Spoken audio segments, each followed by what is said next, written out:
Vincent Lindon, c'est un passionné de tout. Du cinéma, du spectacle, du théâtre, de la littérature et de la politique. C'est pour ça qu'il a eu aussi des relations avec des hommes politiques ou des femmes politiques, et notamment des présidents. Jacques Chirac, même Valéry Giscard d'Estaing, il comprendra. Et moi-même, il a cette espèce d'instinct et cette réflexion qui va le conduire à nous alerter sur ce qu'on n'a pas forcément vu tout de suite. C'est un homme engagé, Vincent Lindon. Engagé sur des causes, pas forcément sur des personnes ou sur des camps ou sur des partis. Mais qu'est-ce qu'il a retenu finalement à ne pas faire de politique active? Il en a fait finalement de mille façons. À quel moment va-t-il se décider d'être candidat à la présidence de la République? Ah oui, il veut carrément savoir si vous serez un jour candidat à la présidence de la République.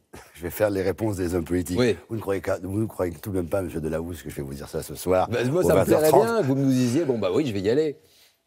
J'aurais 20 ans de moins, ça me passionnerait, mais non. Non.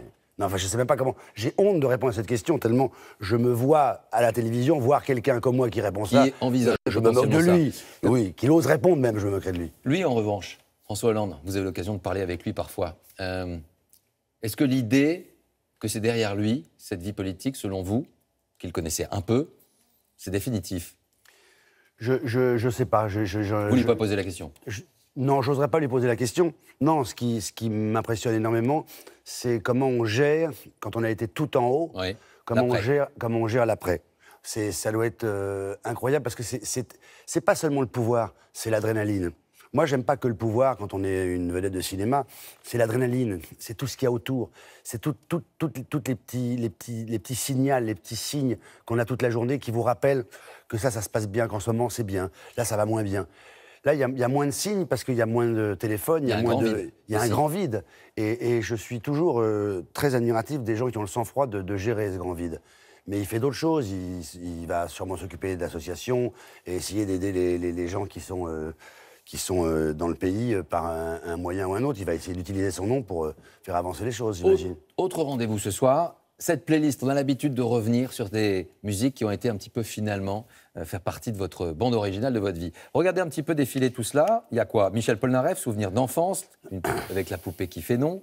Les musiques des films de Claude Sautet, Vincent, François, Paul et les autres, forcément. Philippe Sard, Léo Ferré avec Le Temps, Christophe, Les mots bleus. Et puis, Étienne Dao. Oui, je pense que ça fait pas loin de 20 ans. Je n'ai pas l'impression d'avoir raté un concert, en tout cas parisien. C'est devenu même presque une habitude. Quand j'y vais pas, j'ai quelqu'un qui me dit « Tiens, Étienne, aimerait bien savoir si tu viens ». Eh bien, il va savoir ce soir tout cela parce qu'il va nous rejoindre. Étienne Dao qui nous rejoint ce soir. Il est notre invité.